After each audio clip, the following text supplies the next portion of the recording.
Good morning, good evening, good afternoon. Welcome to Let's Humanize the Workplace. My name is Vivian Aqua, and I'm the Inclusive Workplace Wellness Advocate. And I have something to mention that I have to celebrate, and for therefore I have to also show my screen. Today, it's episode number 80. That means from the first time that I started this live engagement or this live broadcast, starting from the 5th of December last year, where I was in a situation where I really felt dehumanization, and I'm so grateful that we are going to have a conversation about workplace bullying because I was in the midst of something similar or something related to that. And instead of me being super mad, super angry, super sad, which I sometimes was, I chose to activate my positive psychology part of me and start by having these open conversations.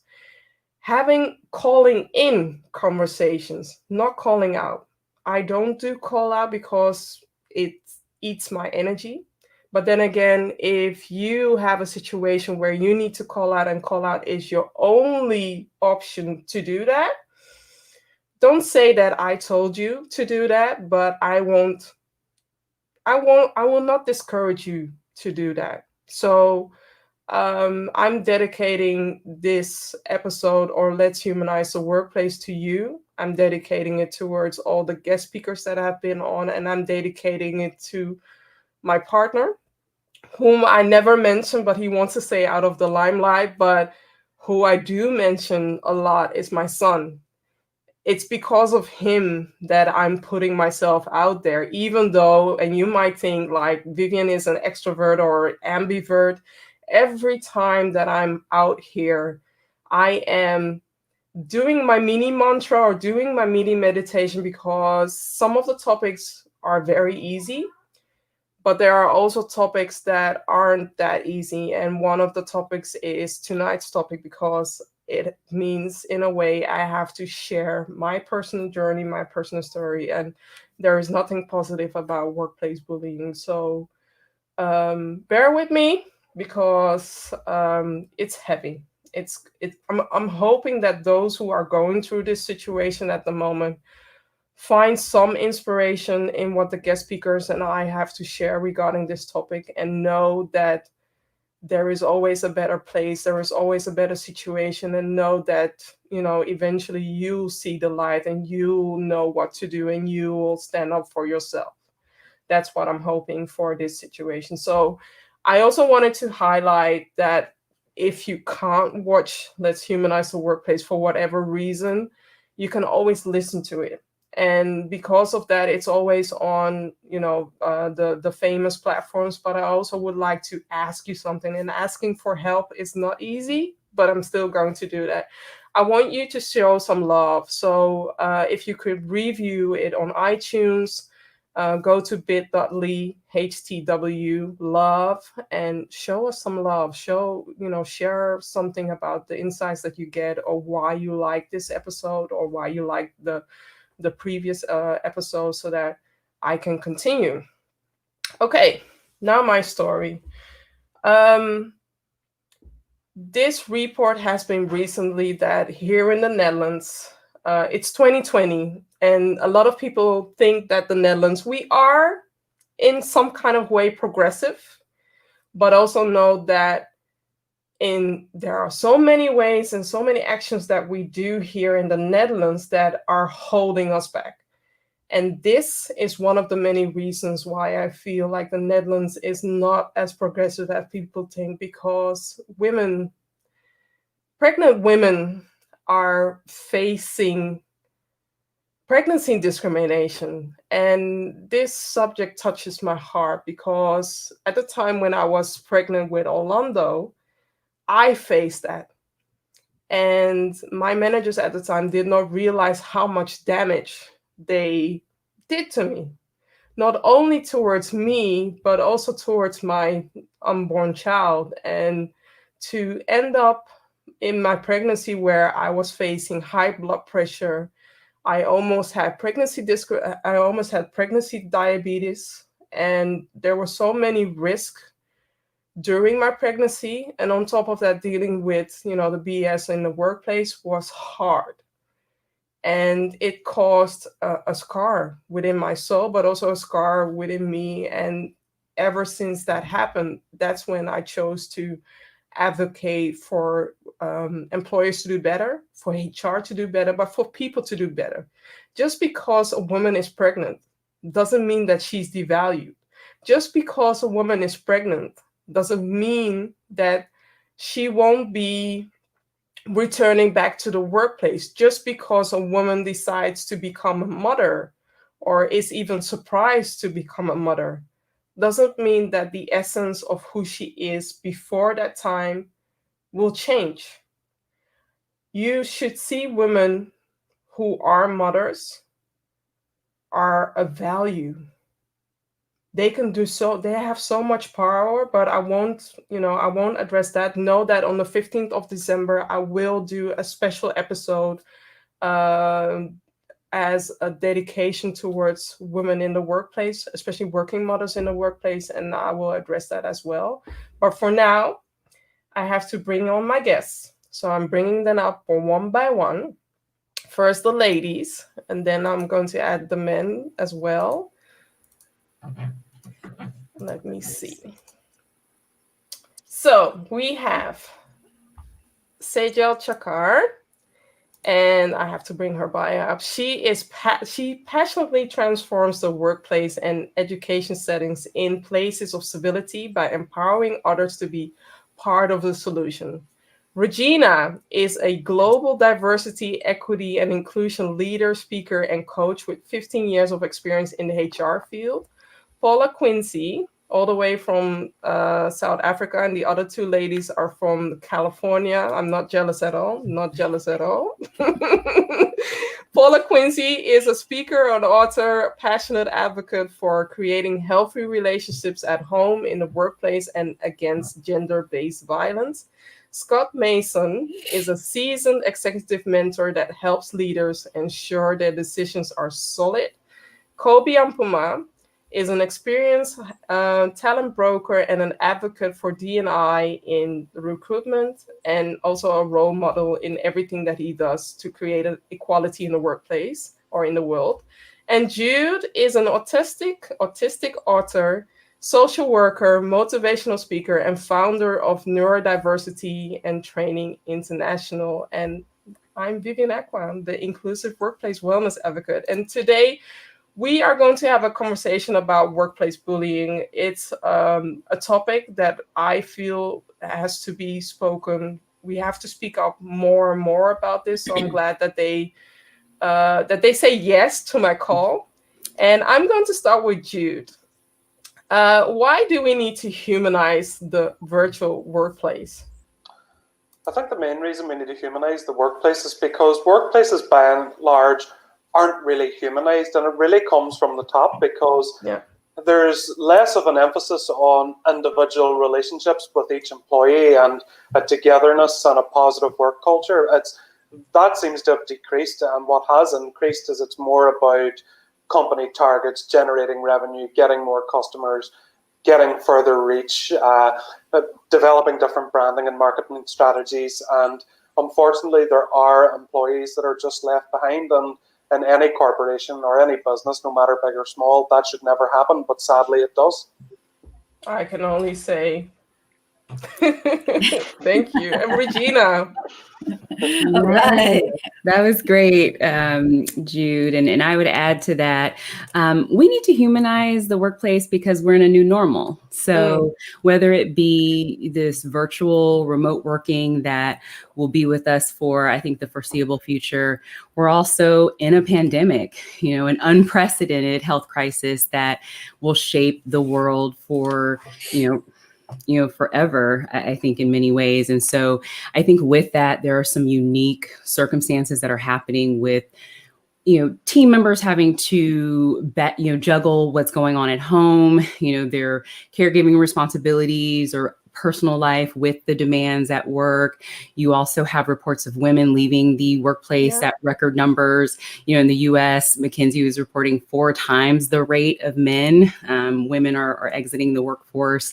And then we also know in the US that there's a disproportionate impact with COVID on, Black and Latinx communities. So I think taking all of that together, if we don't take a more human-centered individual approach, we're going to miss really getting through this together and getting that productivity and the results that Jude, mentioned companies are still very focused on.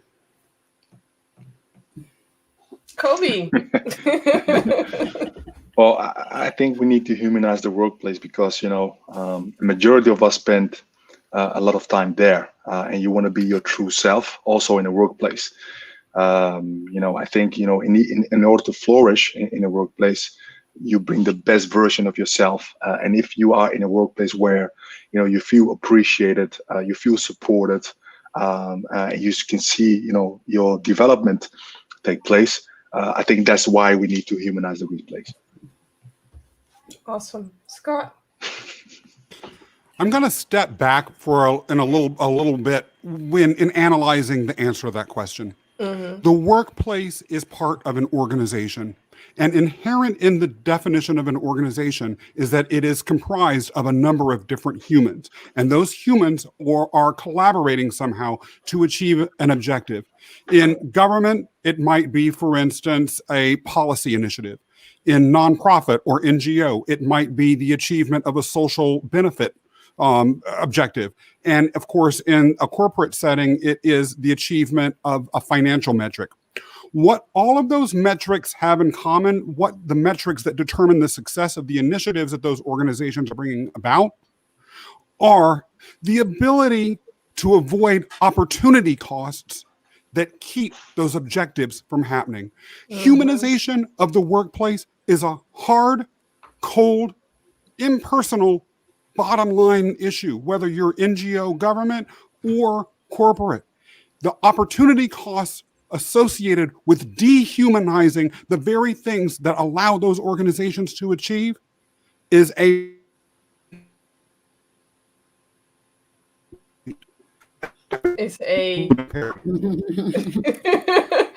there was a remix there. Can you end it? Yes, I will say that it is making sure that it is humanizing the workplace is an absolute imperative, irrespective of your sector. You dropped the mic too early. I love it. Paula? Right. So I would say that people are your greatest asset. And without your people, you don't have a business. And people will only care when they know how much you care. And as leaders of a business, if you want your business to be productive, creative, innovative, and deliver, you need to make sure that your assets are well looked after. And that's one of the ways, or one of the main reasons why you need to look at humanizing the workplace, is because everybody is individuals, everybody is motivated by different things, and only when you get to really know who your people are will you know how to reach their true potential and create those opportunities where they can take the business to that next level and growth and expansion where everybody benefits. And Sejal, last but not least, Sejal was training. She was getting ready for this conversation. So bring it, Vivian, bring it.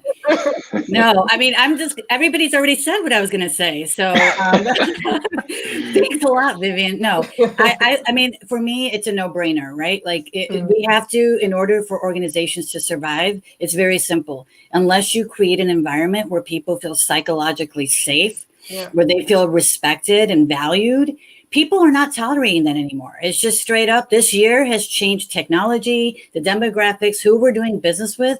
People are at a tipping point, and people are just not going to put up with an environment that is not psychologically safe. We already see that happening, and it's going to get even worse as the year, as we start the next year, especially with the new administration and the direction we're going. Unless you create an environment where people can talk to each other, can communicate each other, can resolve conflict, and they feel empowered to be a part of that organization, they're going to walk out the door, right? I mean, I just pulled out one statistic. The Society of Human Resource Managers said in 5 years, just simply from employee retention, where employees were walking out the door, just from that employee turnover, that organizations spent $223 billion.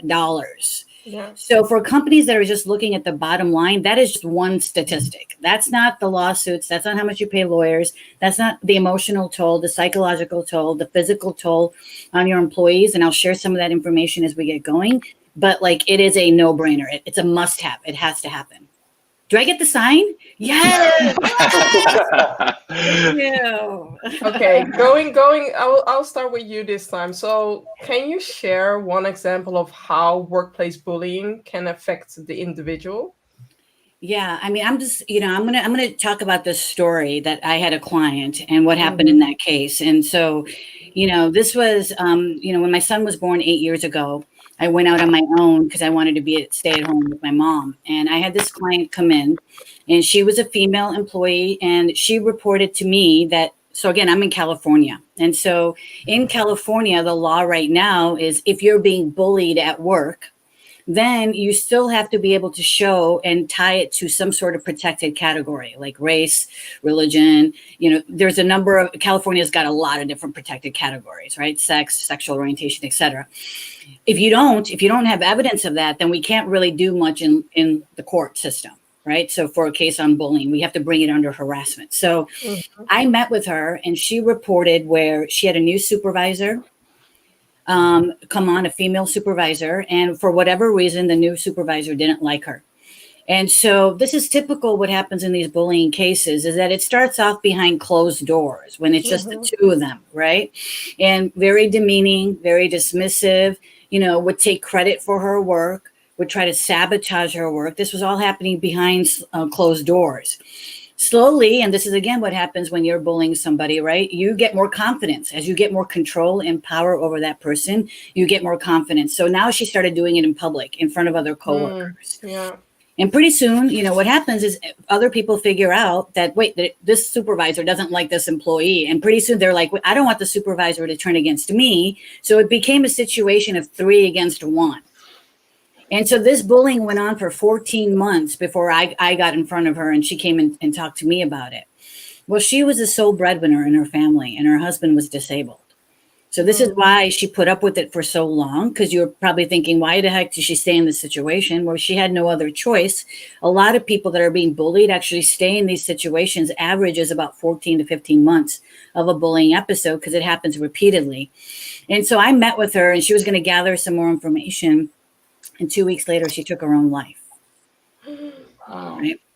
So these are situations, I talk about the story in my trainings. We don't make these kind of situations up. That's one story, right? And 61% of Americans reported. And by the way, I'm just going to throw out this website.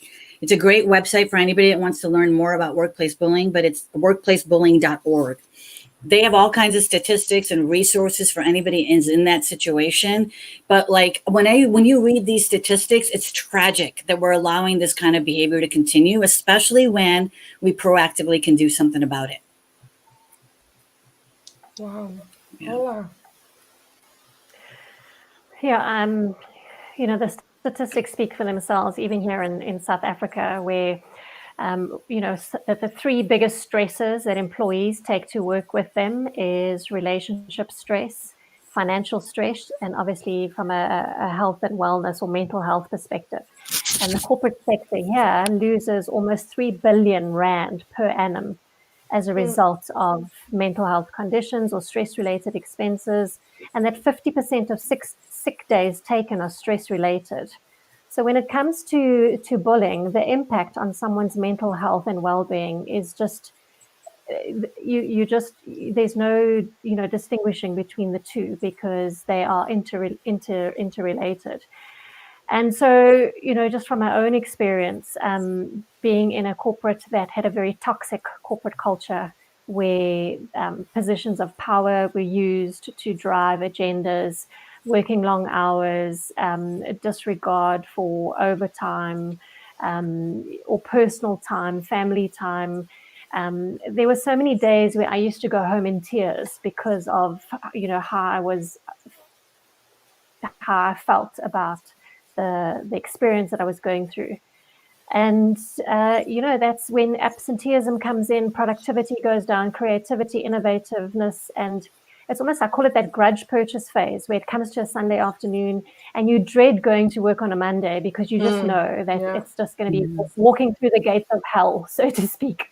Yeah. And, if you're not in a psychologically safe space or environment, you cannot work and to any optimum level of any sense of creativity or your best, or even just developing yourself and collaborating with others and basic problem solving skills, because you're living in a state of fear, and that's a trauma that we carry, and we underestimate the impact of trauma on ourselves, but also those around us, like our loved ones.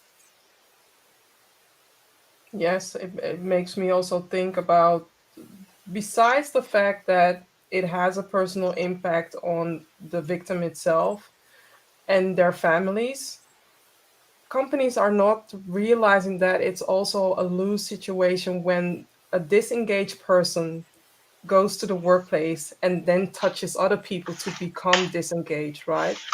And realizing that even when a person comes to the workplace with disengagement, or maybe not feeling at their best or being at their best, presenteeism, being present, whilst mentally being not okay or not feeling safe, or worry about that moment when the alarm goes off on 6 a.m. in the morning, thinking about, I don't want to go to work, because it feels like you're having shackles on your ankles because of you're dreading that situation, or you're dreading that boss, or you're dreading that colleague, or you're dreading that client. Clients can also bully, right? So it's so important to stand up. Regina. Yeah, and I to add to the great examples that Sejal and Paula gave, I would say that bullying also impacts your confidence and your self-esteem. So I was coaching a woman who came to me about her career, and as we were looking at the goals and how she wanted to improve her career, what really came to light is that she was dealing with some serious self-esteem issues, stress, lack of confidence because of her boss. She was being bullied, and this is in a virtual environment. So the boss would have her put her work product up in a team meeting and negatively critique her in front of the team, and then enlist others in the team to comment and pile on and have unrealistic timelines. So Paula, you talked about that, requiring people to work nights, weekends. So same thing with this woman. And it was just really sad to see, because this woman came to the organization with a really strong background. She came with a lot of value to add, but by the time her and I started our coaching engagement, she was worn down. She was just beat down and didn't even think that she could give the value. She was questioning her own worth and her value to this organization. So I think bullying can just, especially if it's done repeatedly and in those public forums where people are being humiliated, it can really chip away at people. Yeah. Kobe. Well, I can definitely echo what Regina said, because this is exactly what happened to me. I was given an opportunity to in a new role within our team, and as a result of that, somebody else thought that she deserved that role, and me being the person I am, I'm very collaborative, right? And for me to be successful, I also need others to be successful. So unfortunately, this individual made my life, let's say, very difficult in the collaboration space, that I started to have doubt in myself. I even, I was really thinking hard, what did I do wrong? Because it's not me who was giving me this opportunity. Somebody in the organization thought that I was a better fit for role. So, and that's the reason why I really welcome the opportunity to be here, is that sometimes, you know, when you are promoted or when you get more responsibilities, some people are jealous, and you know, can make your life difficult. I didn't see it as bullying, but after reflecting, and I thought, okay, this is what bullying means in a different shape or form. And I'm also not a young professional. You know, I have 20 years experience. So for this to happen to me, I wanted to speak up, because that I know then there's definitely a lot of people who may be in this situation who may not dare to speak up. And I think that I did all the right things, but unfortunately, I can definitely say to this day, the individual is still, you know, employed at that same company, which is, you know, something that is unfortunate. But hey, I took myself out of that situation and I moved on. Yeah, you see that so many times when you're working at a company and you are the one who's being bullied, or you are the one who's in that difficult situation. And I've heard from so many people that I've spoken to, or they use me as an outlet to vent. They share that even though they have taken the precautions to say maybe to the manager or to a direct coworker, I've also heard so many situations or so many answers that were shared. Wasn't it you? You're the only one who's feeling that. Are you sure that they said this? Or are you sure that it was perceived like it? No, it's a joke. Don't see it like that. It's a joke, right? And that's when also the self-doubting begins to start. Okay, it might be me. It might be me being, you know, it might be me that has to adjust. But I would say, if you cannot find inside help or inside support, talk to other people outside of the company who are really going to hold up a mirror and be there for you, give the honest support of how you can go through this situation. Eventually, I was myself, but also sometimes you have to stay in a position because of finances or because of the other things that you are there. But also you have built up a career within that company. Why should you leave immediately, right, Scott? Yeah, I'm going to answer that question with a personal story. And it's very painful for me to share. But I do think that a lot of times with workplace bullying, any sort of abusive treatment, there can be a conspiracy of silence that goes around the treatment, and people are reluctant to talk about it because they feel ashamed. I feel like by telling the story, and I've told the story before, it's shattering through that wall of silence, and that wall needs to be shattered over and over again. I also say that as someone who people look at in terms of presentation, style, general persona, and would not look, most people would not look at me and say, that's someone that would be bullied. But it happened to me nonetheless.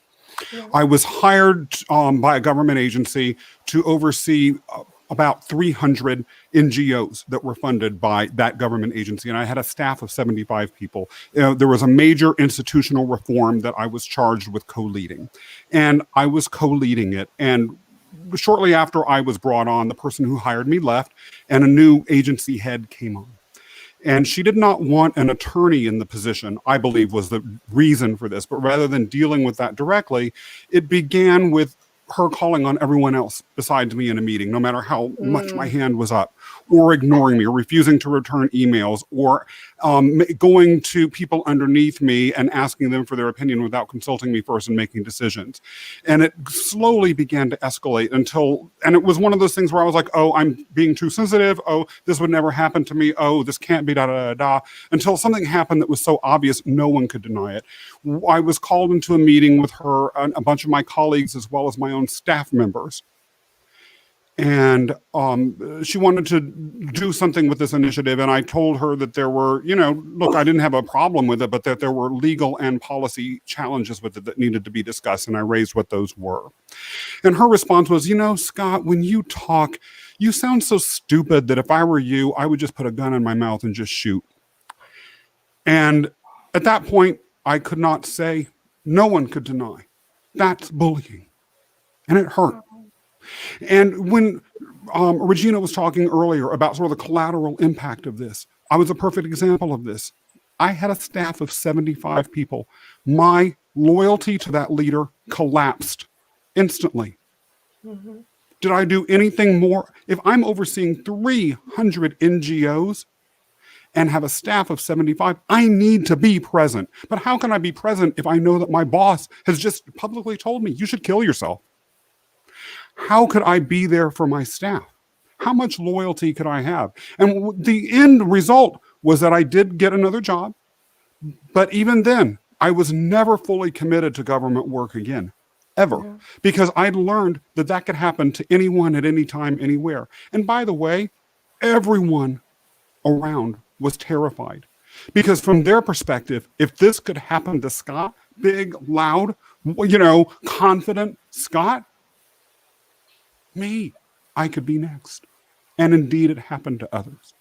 So bottom line, again, hit. Initiative, drive, the success of the organization was compromised by one statement. There was a buildup to it, of course, but one public statement. And I don't think anyone that was there will ever forget it. I'll never forget it as long as I live. It was an expanding circle of disaster that was invisible but very real.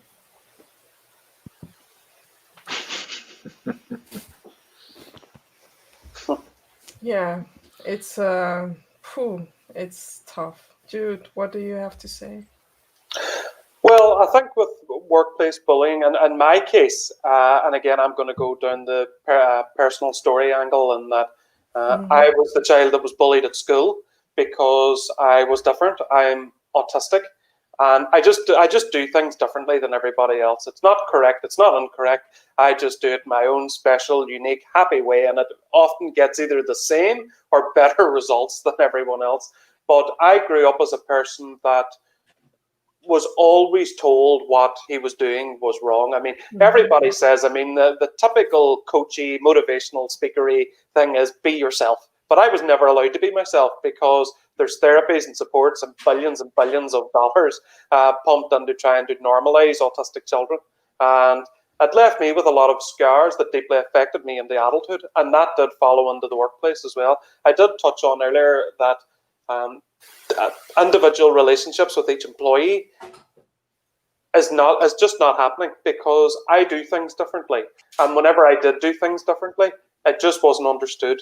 Where I work as a social worker. I worked as a social worker for 8 years. And if I wrote reports in a different way, or I arranged my desk or office in a different way, comments that people may look at as, friendly or joking and dismissive. Because one thing that I normally get, whenever I tell people that I'm autistic, a lot of people say, well, you don't look autistic. And I always think, and people think that that's a compliment. Yeah. But really, it isn't. Where I'm like, oh, right, okay. And I've yet to see a picture of what an autistic person should look like. But it's a lot of comments like that people say. Bullying has become so normalized. And then whenever you have people saying that people are too sensitive and playing things like cancel culture, it makes people afraid to even speak out as well. Yeah. So it really is a difficult position for anybody who does go through workplace bullying to actually mention it, because you're just too sensitive, or you're a snowflake, or you're too easily offended, and it's not right. It doesn't even create the environment for people to be sharing, right? Just like Scott shared about his situation, as in, if this happens to me, if this happened to him, why should I open my mouth? Because it might be happening to me as well. So I wanted to give a shout out to those who are watching. So Kimo is sharing a nice lineup, and Scott Raria is sharing, thank you for sharing your story as well. I want to go to what can leaders do? Because we have now, you all have shared your personal stories, but I do feel like there are so many opportunities that leaders can take, and maybe combine my question as in self-leaders, right? What can leaders and others do? Because now is the time where you have to speak up. When you see something happening, you have to speak up, of course, in your own way, of course, if it's safe, but saying nothing, doing nothing, it feels like you are part of this game that you are playing, or it's being played against the victim. And let's start with you, Jude. What do you have to say? It's really, really sad on a global scale is that you have people like me who's like a trainer and coach that has to actually teach people how to tolerate other people. Even the fact that my business exists is such a sad testament to humanity, because I mean, as an autistic person and representing the autistic community, the fact that I have to tell people how to be tolerant and teach them how to be so is really, really awful. I think what every employer needs to have is a strengths-based approach to every single employee, that everybody does things differently. Instead of having like a deficits type focus, it should be because with me particularly, I'm just thinking of an example off the top of my head. I'm very good at report writing. I do it my own way. I mean, I write books, I've written newspaper articles, I mean, lots and lots of things. So I'm good at those things instead of focusing on things that I'm not so strong at, which would be like chairing meetings. I'm not very good at that. So I think setting people up to fail in the guise of I'm only challenging you has to go as well. I mean, people know inherently what their strengths are. And I think maybe pushing people too far in the wrong direction is another workplace practice that needs to go, because it's too easy to hide behind the veil of I'm only challenging you as an employee to try and make you do something that you deeply are uncomfortable with doing. But and to avoid that, it's just adopting a strengths-based approach to everybody and playing to people's strengths. Yeah, I love that. And also the fact that there are so many managers or teams who are forcing people to become one of them instead of showcasing their unique talent. So I wanted to add that up one as well. And Regina, you're nodding your head.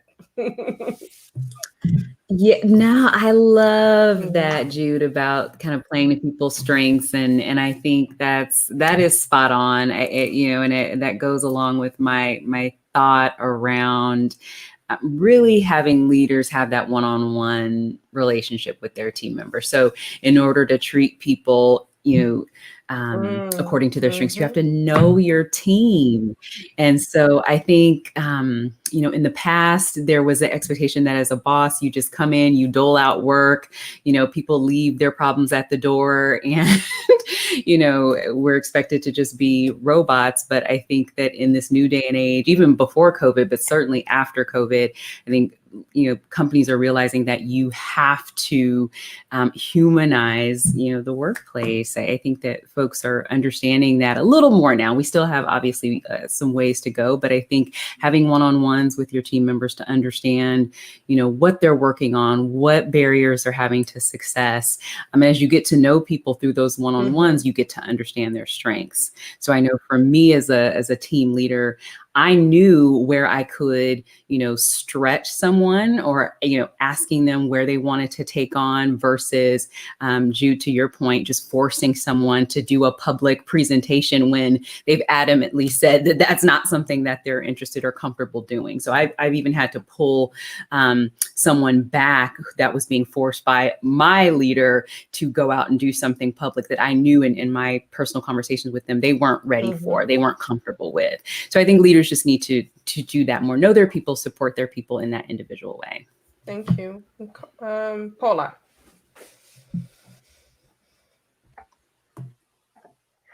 So I think leaders play a very key role in creating a speak up culture versus a shut up culture. Yeah.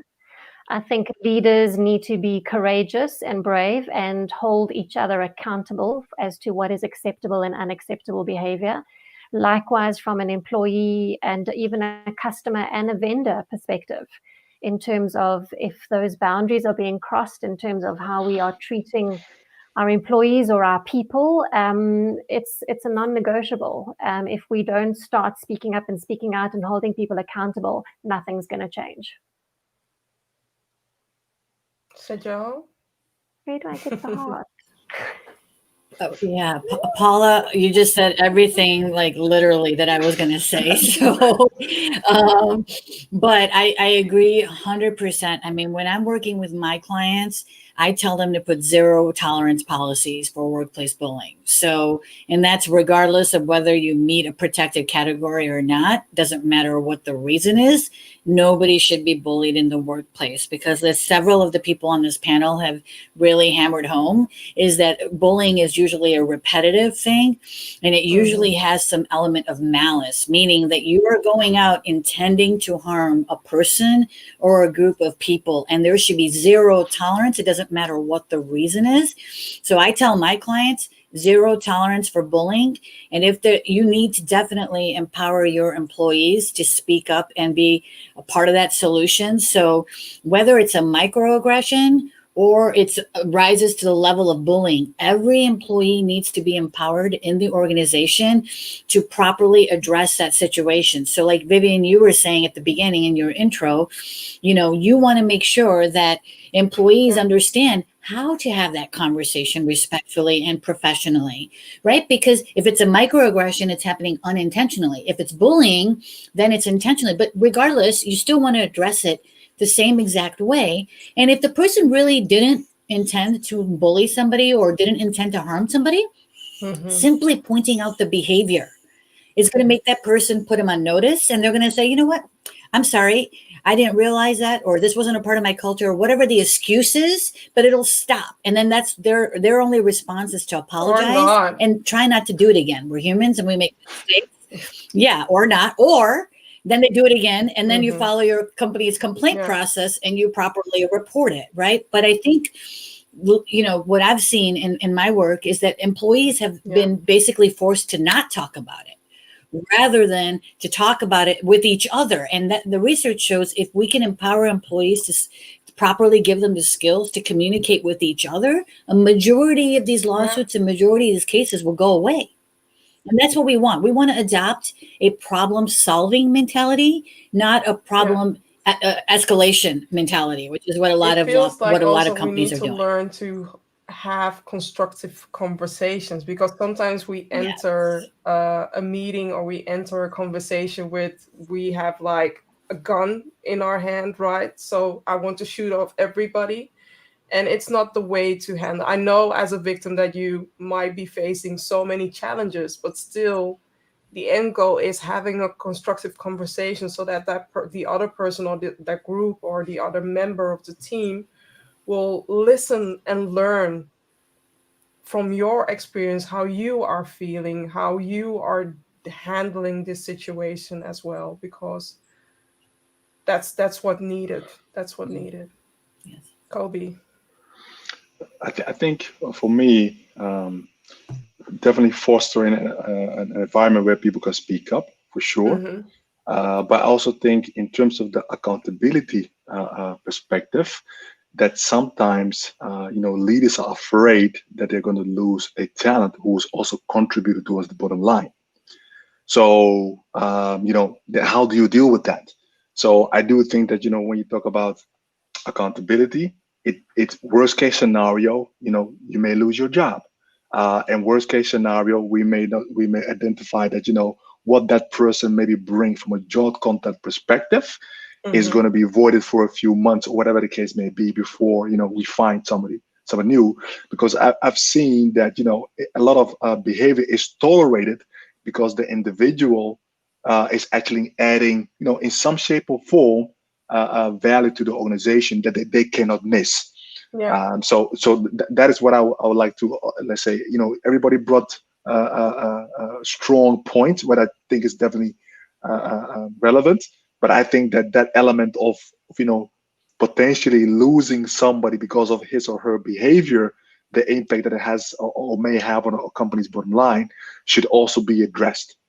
Yeah, definitely. And I want to address something which does not have anything to do with workplace bullying, but I also want to address people need to know your value.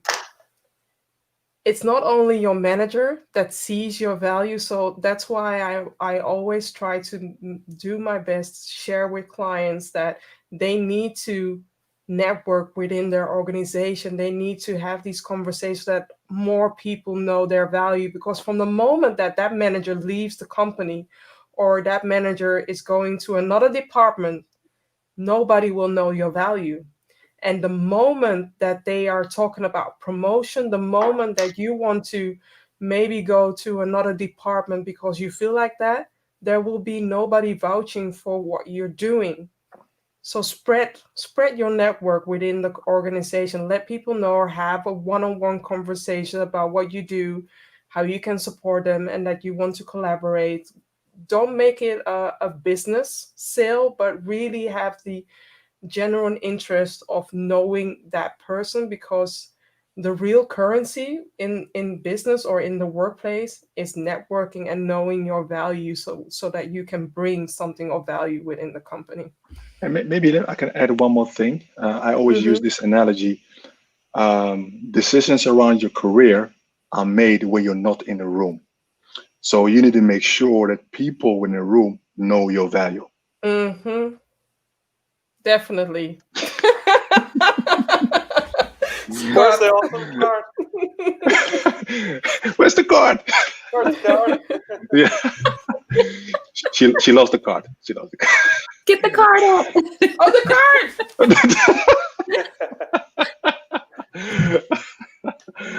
I thought you were referring Scott. Sorry, Scott. That was well worth waiting for. I'll just add two things. First of all, as a leader, be aware of our own internal biases with regards to power dynamics generally. Now, I worked for an organization once where someone that reported directly to the CEO was a holy terror. And people would regularly go to the CEO's office threatening to quit or burst in tears in the workplace, or fights and drama were always happening regarding this person. And the CEO always found a way to blame the person who was bursting into tears, or who was threatening to quit, or who was angry and upset, and never the person that seemed to have a conflict with everyone. So there was a bias going on there with regards to how he was perceiving the individuals. If you are a leader and everyone hates someone, or every single person is complaining about working with someone, consider the fact that maybe the one person everyone's complaining about is a problem. And maybe consider the fact that you're tolerating it is actually making a bad situation dramatically worse. So that's number one. Really be aware that we have these. It can be easy to just automatically side with someone because they're your direct appointee, or if everyone is having a problem with you, say, maybe I've got a problem with how I'm interacting with people. It's doable. So that's number one. Number two, so all of us, it's important for all of us to endlessly reiterate things about how we can interact with each other to support the development of human capital, to encourage people to be their best and all of that. And many leaders genuinely care about that. But let's keep it real, people. Many leaders don't. Many leaders only care about themselves. And so if you're a leader who's sitting here being forced to listen to this or a similar thing and saying, I don't care, that's not about me, understand, if you want, in order to be a leader, you have to have people who follow you. You're not a leader if absolutely no one follows you. And people will turn on you, or your performance itself will drop, financial or policy or other metric related. You will go down if you are the perpetuator or tolerating it within your unit. And so it's important to understand it's not just about being nice and hugs and kisses in the workplace and all that stuff that many leaders, particularly in the corporate sector, shy away from. It's about your own survival and viability as a leader. If you let others be dragged down, you're going down the exact same drain eventually. If you care about self-preservation, you have an interest in stopping it. It's also about having that corporate karma, right? Where the demographics is changing worldwide. I know that the US, the demographic is also changing. People are changing. Here in the Netherlands, the demographics are changing. And still, we are still talking about valuing people for themselves and providing that psychological safety. But yet again, there are so many workplaces where it seems like there are still schools. because they are still tolerating these behaviors, whereas in the schools you have a teacher who's saying, don't do that, stop doing that. I feel we need to extend the workplace and to really address the policies, really provide that safety net, really provide a trustee where somebody can at least anonymously, at least address something, at least share something. And if there are so many complaints about a person, take it seriously. If I could just throw one thing out there too, what you're talking about in the United States in particular, I'm not as familiar with Europe or Africa or other continents, but in the United States, a lot of high profile celebrities, entertainers, and corporate leaders have been brought down because of long histories of sexual or racial harassment. Sometimes it happened decades ago.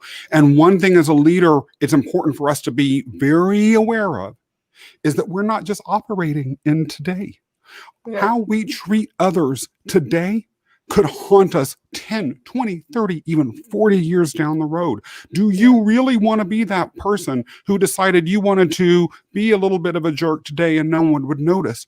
30 years from now, suddenly you're on the front page of the newspaper losing your job because 30 years ago, you felt you didn't need to pay attention to all that sensitivity stuff that they were talking about at the Let's Humanize the Workplace webinar. You don't want to be that person. No, we are in an era where we don't have to read newspapers anymore, right? Everything is online. Everything is shared online.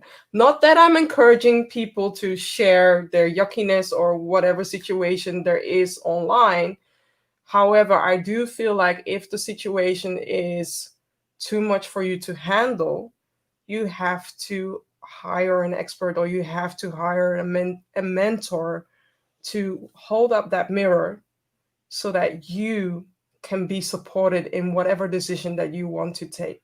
Sometimes we make decisions, we are not in a clear mind space or we don't have the clear mindset to make a certain decision regarding our career, but also regarding somebody else's career. So I am having a hard time to ask the following question because it's almost the last question, but I do want to end off on a positive note. And I'll start with Sejal, who started this whole conversation about me doing a topic on workplace bullying. So what is your wish when it comes to 2025? We have 4 more years to go, right? When it comes to humanizing the workplace and workplace bullying. I really would love, somebody asked me on a podcast I did the other day about what's my role? Where do I see my role? And I really think about it from the perspective of we're actually rehumanizing, right? So we're part of a rehumanizing revolution, and I'm just doing my piece and what I can to contribute to that.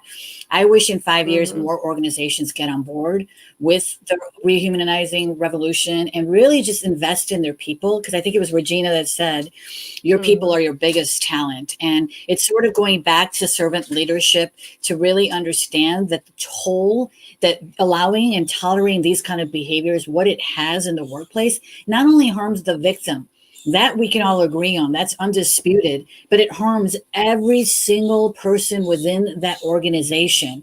And I don't think that you can successfully get through and compete against other organizations that are a part of that, because just like diversity, somebody had asked on LinkedIn when I posted about this, how does this impact diversity? Diversity is a must-have. We have diversity, whether you like it or not, it is here. And so you need to be ready and prepare for that. Same thing with this.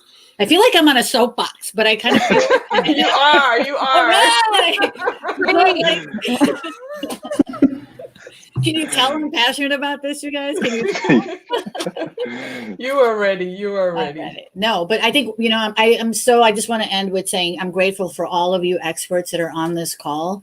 I learned so much just hearing your perspectives, and I think we need to keep these conversations going and really raise awareness on this. So this was so awesome doing this. We should do this again. That's my last 2 cents. Likewise. Thank you. Paula. So I always say that money doesn't make the world go round, relationships do.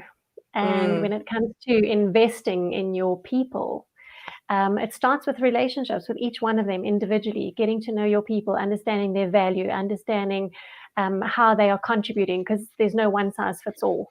And Mhm. leaders have a role and a responsibility. And this is where I'm seeing new leadership style come in, which is holistic and empathetic leadership. And that we're now, due to COVID, we are seeing people holistically. We're managing people in their homes, no longer the traditional 9 to 5, and what happens outside of that is irrelevant, because it's not. And it's about work-life integration, not work-life balance. And we have to see our people as holistic individuals, and that we need to see them for the individuals that they are, and value and appreciate them. And that, at the end of the day, people will go where they feel welcome, but people will stay where they feel valued.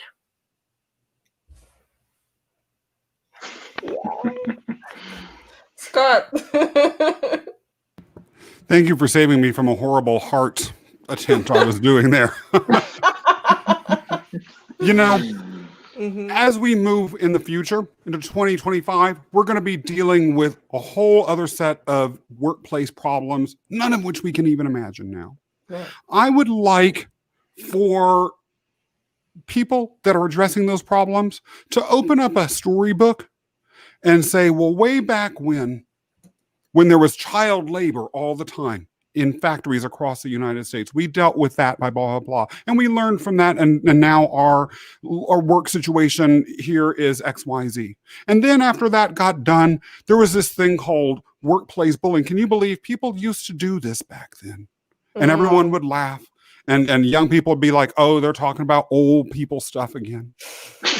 And then we would use the lessons that we learned from our ability to vanquish this problem to make future panels like this and all of our conversations around this obsolete as the pathways to solve those new problems that we can't anticipate. That's my vision. I love that. I'm on that journey with you. Thank you. Kobe. I think for me, what I wish is that a lot of people seeing this, let's say, podcast, realize that that is something that can also happen to them, right? And they can speak up, and the organization that they work for foster an environment that they can speak up, and that there are severe consequences linked to people who are behaving in such a way, because like Scott mentioned, there is so many things which we're trying to figure out based on what our new normal is. It can even be worse, right? Not physically being in an office, but being at home and getting a lot of pressure from a bully, so to say. So that's what I hope for. I hope that people see this, people can recognize it, people can speak up, and they choose to work for an organization that doesn't tolerate that as well. Thank you. Regina.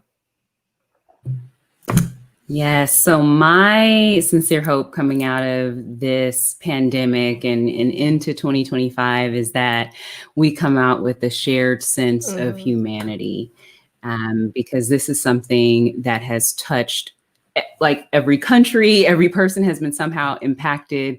And then you throw in the racial reckoning that we're seeing around the globe. I hope that people come out of this and realize that the artificial constructs that we've built up around race, around gender norms, around what is normal and expected, that we truly see people for who they are, and we embrace that diversity of people's unique differences, and people can truly be themselves. And through that, I believe that we'll see less of this bullying and exclusion in the workplace. So that's my hope. Thank you. And Jude? Well, my wish is a little bit broader, but I'm sure bullying does come into it in some shape or form. There's two really sad facts that exist in the world, and this all comes into the diversity discussion, is that autistic people only have a life expectancy of 36 to 54, and only 16% of us are in paid employment. So the reason why people like me don't get employment is because there's too many negative stereotypes. I mean, I think what I would love to see by 2025 is those figures to be dramatically increased. And the only way that is going to be increased is by appreciating the workforce that's currently there, and then allowing more people to come into the workforce. Like in my situation, I'm in a minority of within the 16%. I wasn't treated very well in my office job, but then there's another 84% of people who aren't in employment at all, who need to have that access to get in the first place. So I think inclusion works, and it really is the only way forward for people that not only are in work now, but need to get in work in the future. Love that. Thank you all for sharing. I wanted to share some highlights from the people that watched. So Jasmine is saying, thank you for sharing your stories and making, I think, others aware of this, because people often act like office bullying doesn't exist, but unfortunately it does. And Rawia is sharing a smiley. So thank you for this amazing conversation. I could have talked for hours, but again, like Sejal is saying, right? Hopefully, maybe in half year we can revisit this panel conversation and see where we're at. And I also wanted to share for next week. So next week will be a topic, has some similarities with workplace bullying, but we are also going to address this whole culture fit thing, which I don't believe in. But we are going to address it with 6 other amazing experts on the panel as well. So stay tuned for next week. And for today, I just want to say thank you. Thank you for the panel members. Thank you for all the listeners and those who watched, for sharing their thoughts, and for hopefully to be inspired from all the stories that people have been sharing, because I never want to wish any kind of bullying upon you, because it's hard to be bullied and it's hard to recover from that, and some people don't recover from that. So please think about not only your people, but think about what you can do, as in using your power, using your privilege to speak up or to do something and to support the person who is facing a tough time. So thank you, and until next time. Bye. Don't leave Thank yet. you for having us. Thank you. Bye.